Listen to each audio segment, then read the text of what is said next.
नमस्कार, capital express news में आपका स्वागत है। मैं हूं आपके साथ अंकिता। चलिए बढ़ते हैं मुख्य खबर की ओर। अंतर्राष्ट्रीय महिला दिवस के अवसर पर केंद्रीय कृषि मंत्री शिवराज सिंह चौहान ने लखपति दीदी के साथ पौधारोपण किया और उनसे संवाद भी किया। इस मौके पर उन्होंने महिलाओं के सशक्तिकरण को लेकर केंद्र सरकार की योजनाओं, भविष्य की रणनीतियों पर चर्चा की। 2028-29 के चुनावों में रहेगा 33% महिला आरक्षण। इस अवसर पर शिवराज सिंह चौहान ने कहा कि प्रधानमंत्री नरेंद्र मोदी के नेतृत्व में महिलाओं को 33% आरक्षण दिया गया है। उन्होंने घोषणा की कि 2028-29 के लोकसभा और विधानसभा चुनावों में 33% सीटें महिलाओं के लिए आरक्षित रहेंगी, जिससे अधिक संख्या में महिलाएं सांसद, विधायक और मंत्री बनेंगे। उन्होंने कहा, महिलाओं का सशक्तिकरण हर दिशा में हो रहा है, राजनीतिक, आर्थिक और सामाजिक रूप से। महिला सशक्तिकरण की बात करते हुए केंद्रीय मंत्री ने कहा कि देश में लखपति दीदी की संख्या तेजी से बढ़ रही है। उन्होंने कहा कि वर्तमान में 1.5 करोड़ महिलाएं लखपति दीदी बन चुकी हैं और मोदी सरकार के प्रयासों से जल्द ही यह संख्या 3 करोड़ तक पहुंच जाएगी। होली के पर्व को लेकर पूछे गए सवाल पर शिवराज सिंह चौहान ने कहा कि हर धर्म, जाति और समुदाय के लोग मिलकर होली मनाएं। उन्होंने कहा, हर व्यक्ति हर रंग में रंगे, यही भारत की सच्ची संस्कृति है। महिला दिवस के अवसर पर शिवराज सिंह चौहान ने महिलाओं के विकास और सशक्तिकरण को लेकर सरकार की प्रतिबद्धता दोहराई और कहा कि महिलाएं ही भारत को समृद्ध बनाएंगी। आज अंतर्राष्ट्रीय महिला दिवस पर मैं अपने देश की, प्रदेश की सभी बहनों को हार्दिक शुभकामनाएं देता हूं। यत्र नार्यस्तु पूज्यन्ते रमन्ते तत्र देवता। भारत में हजारों साल पहले ये कहा गया है, जहां मां, बहन, बेटी को मान, सम्मान और इज्जत की नजर से देखा जाता है, वहीं देवता निवास करते हैं, भगवान निवास करते हैं। हमारे लिए बहनें और बेटियां देवी स्वरूपा है। और प्रधानमंत्री नरेंद्र मोदी जी का संकल्प है महिला सशक्तिकरण। हमारी बहनों का, बेटियों का आर्थिक सशक्तिकरण, राजनीतिक सशक्तिकरण, सामाजिक सशक्तिकरण और शैक्षणिक सशक्तिकरण, और सबसे जरूरी आर्थिक सशक्तिकरण।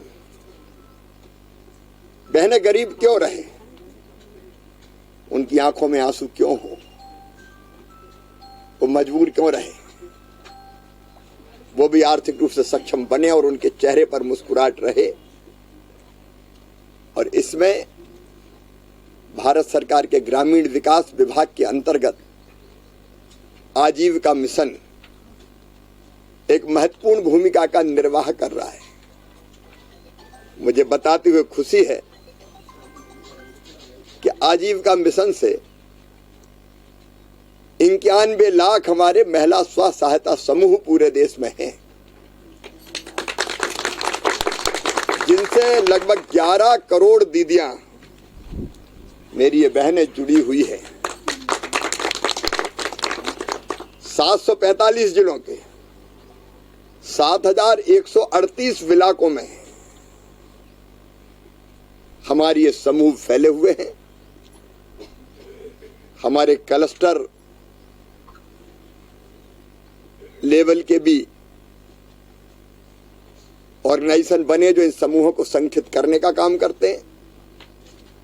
और प्रधानमंत्री जी के नेतृत्व में इन समूहों को, संस्थाओं को 50,000 करोड़ रुपए की राशि प्रदान की गई है। और 50,000 करोड़ की तो राशि इन सारी संस्थाओं को, समूहों को दी गई है, वो सहायता है।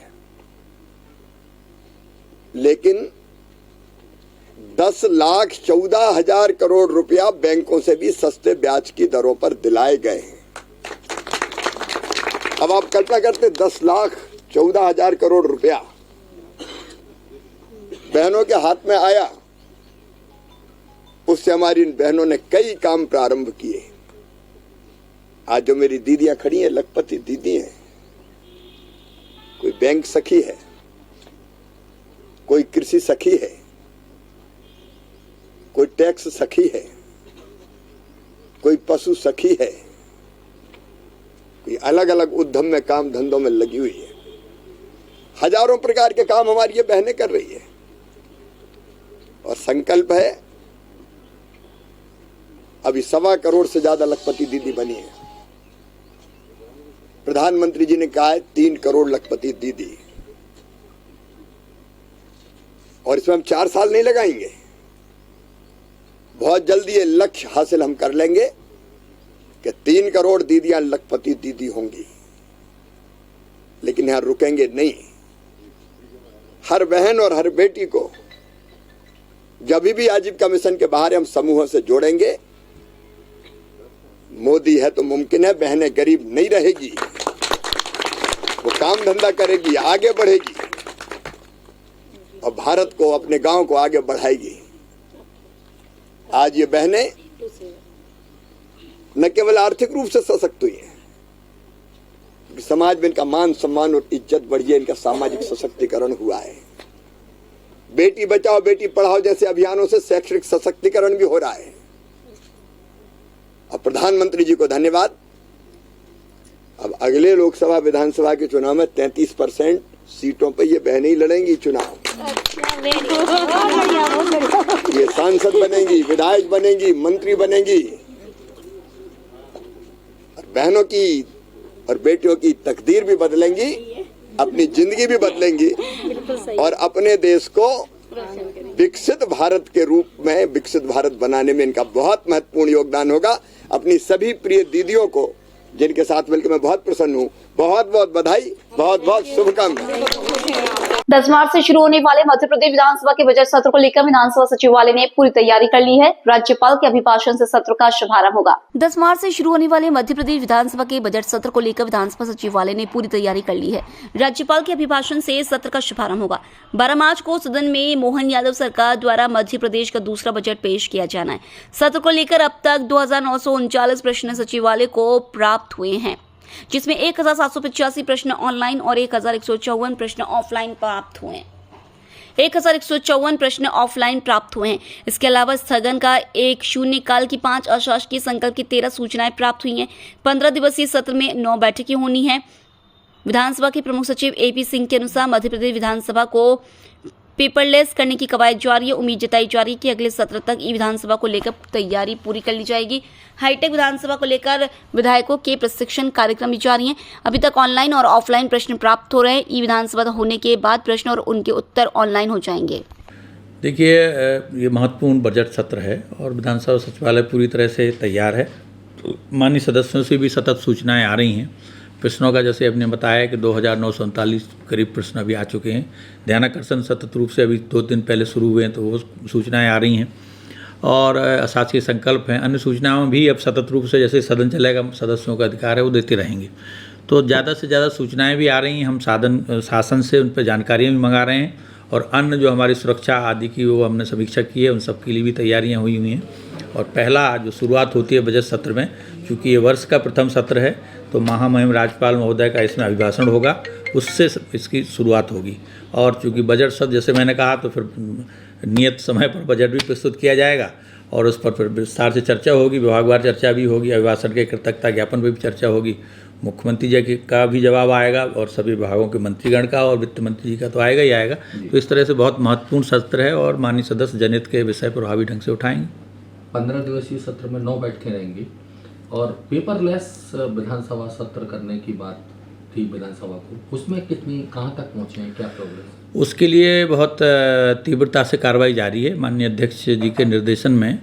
और जहाँ तक व्यवस्थाओं की बात है, तो हमारा एक हमें नेवा सेवा केंद्र उसको कहते हैं, जो प्रशिक्षण केंद्र हमने वो बना लिया है और माननीय सदस्यों को और अधिकारियों को उसमें प्रशिक्षण दिया जाएगा।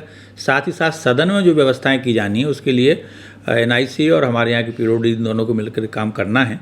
तो उन्होंने लंबा समय के लिए सदन मांगा था, 3 महीने कम से कम खाली हो। तो अभी जैसे ही बजट सत्र समाप्त होगा, उसके बाद मानसून सत्र तक करीब 3 से 4 महीने का गैप रहेगा। उस दौरान ये सारी व्यवस्थाएं सदन में, केबल वगैरह लगनी है, वो लग जाएंगी। माननीय सदस्यों के टेबल पर जो टैब लगाए जाने हैं, वो NIC परचेज कर रही है, वो करके वो लगाए जाएंगे। तो ये सारी व्यवस्थाएं इस दौरान हो जाएंगी और हमारा प्रयास है कि अगले मानसून सत्र में ये ई विधान परियोजना यहाँ लागू हो जाए। क्या परिवर्तन देखने को मिलेगा ई विधान लागू होगा तो? देखिए, उसमें ज़्यादातर जो जानकारियाँ होंगी वो ऑनलाइन आ जाएंगी। सॉफ्ट कॉपी में आएंगे। अभी जो बहुत सारे पेपर छप करके आते हैं वो पेपर छप करके नहीं आएंगे। हम शासन को जानकारियाँ माननीय सदस्यों से जो भी सूचनाएं आती हैं वो भी ऑनलाइन आएंगी। विभागों को हम भेजेंगे, वहाँ से भी ऑनलाइन जानकारी प्राप्त करेंगे। फिर उनका संकलन बना करके अभी हम जो छपाते थे उसके स्थान पर हम उसमें PDF के रूप में और उनके कंप्यूटर पर लैपटॉप पर चली जाएंगी वो। तो माननीय सदस्य उसी से अध्ययन करके अवलोकन करके फिर सदन की कार्रवाई में भाग लेंगे और अपना वहाँ जो भी परफॉर्मेंस है वो देंगे। धन्यवाद। उसी समय उन्होंने डॉक्टर बनने का फैसला किया, लेकिन इस लक्ष्य तक पहुंचना उनके लिए एक कठिन चुनौती थी। इसे प्राप्त करने के लिए उन्होंने दिन रात कड़ी मेहनत की, जिसका परिणाम ये रहा कि उन्होंने नीट परीक्षा सफलतापूर्वक उत्तीर्ण की। इसके बाद उनका MBBS Gandhi medical college Bhopal से पूरा हुआ। इसके बाद उन्होंने नीट PG परीक्षा भी उत्तीर्ण की और चिरायू मेडिकल कॉलेज से 3 वर्षों तक MD डर्मेटोलॉजी की पढ़ाई पूरी की। MD डर्मेटोलॉजी एक ऐसा चिकित्सा क्षेत्र है जो त्वचा एवं कुष्ठ रोगों से संबंधित है। वर्तमान समय में त्वचा संबंधी समस्याओं को लेकर लोग अधिक चिंतित रहते हैं। पहले इस प्रकार की बीमारियों को समाज में छुआछूत से जोड़कर देखा जाता था, लेकिन आज के डॉक्टर इस धारणा को समाप्त करने और कुष्ठ रोग जैसी बीमारियों के पूर्ण उन्मूलन के लिए सतत प्रयासरत है। डॉक्टर रुमाना खान ने भोपाल में MD डर्मेटोलॉजी में प्रथम स्थान प्राप्त किया है और Madhya Pradesh medical science university में दूसरा स्थान हासिल किया है। इस उपलब्धि पर वे गर्व महसूस कर रही हैं और इसके लिए वे अपने परिवार एवं शिक्षकों को श्रेय देना चाहती हैं। भविष्य को लेकर उन्होंने कहा, मैं अपने क्षेत्र में और अधिक ऊंचाइयों को छूना चाहती हूँ।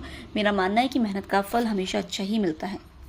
जी आपने टॉप किया है MBBS में, और डर्मा क्या होता है, इसकी विशेषताओं के बारे में बताएं। डर्मा एक चर्म रोग विभाग जो चर्म रोग विशेषज्ञ जो होते हैं वो डर्मेटोलॉजिस्ट, इसमें वेनरोलॉजी और लेप्रोसी भी आता है, यानी कि गुप्त रोग विशेषज्ञ एज वेल एज कुष्ठ रोग विशेषज्ञ, ये इसको कंपाइल करके एक डर्मेटोलॉजिस्ट बनता है।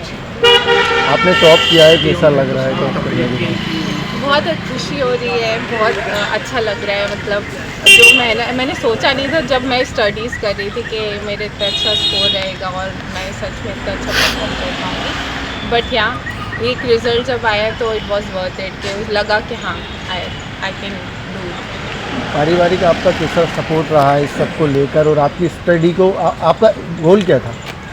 मेरा गोल हमेशा से एक अच्छा बेहतरीन डॉक्टर बनने का है।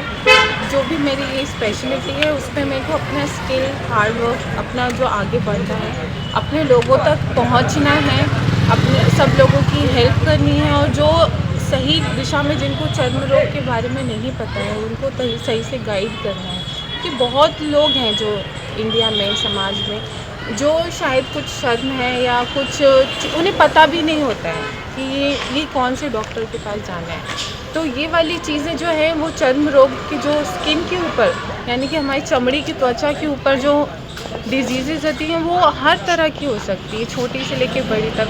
वो सारी चीज़ों के लिए विशेषज्ञ हम एक डर्मेटोलॉजिस्ट ही होते हैं, तो हमें उनको ही जाना चाहिए ताकि आपकी, मैंने देखा है सोसाइटी में कि बहुत सारी चीज़ें बिगड़ के आते हैं लोग हमारे पास, उनको पता ही नहीं होता है। तो इट इज़ आप स्टार्टिंग में ही जब आपके चर्म में या स्किन में कुछ परेशानी है तो आपको डायरेक्टली उन तक ही जाना चाहिए, सो दैट आप बताएं ज़्यादा परेशान भी नहीं हो, और कम आप जब भटकते रहते हो तो पैसा और एनर्जी वेस्ट होती है। तो इससे बेहतर है आपके पास एक गुप्त रोग, वो चर्म रोग विशेषज्ञ और कुष्ठ रोग विशेषज्ञ हैं आपके पास, तो आप उनके पास जाएँ।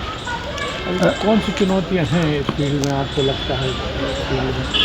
क्योंकि अभी लोग डॉक्टर के पास शर्माते हुए जाते हैं, बताते नहीं है चुनौतियाँ फील्ड में। हाँ, जैसे इसमें क्या है, लोगों को खुजली वाली परेशानियाँ ज़्यादा होती हैं या ऐसी कुछ होती है बीमारी, जैसे लोगों को जैसे स्किन का जो भी चीज़ें होती है ना स्किन में सामने दिखती है, आपको जो वो सामने दिखती तो इंसान थोड़ा क्या बोलते हैं उसको थोड़ी शर्म आती है बताने में कि मेरे ये हो रहा है। ऐसा ज़रूरी नहीं होता हर चीज़ में हो, लेकिन लोगों को गाइडेंस भी नहीं होता है कि ये डॉक्टर है, इनके पास हमें अप्रोच करना चाहिए। तो इसमें कोई वो नहीं है, तो नॉर्मल है और बहुत कॉमन है हमारे जो इसमें बहुत ही कॉमन है, तो ये चीज़ हम आराम से अप्रोच कर सकते हैं, ऐसा कुछ भी। कुष्ठ रोग को ज़्यादातर लोग छूत की बीमारी मानते हैं जिससे दूरियां बनाते हैं, तो इसको आप कहाँ तक उचित समझते हैं? बिल्कुल भी ये मैं इसको वो करूँगी कि ऐसा बिल्कुल भी नहीं है।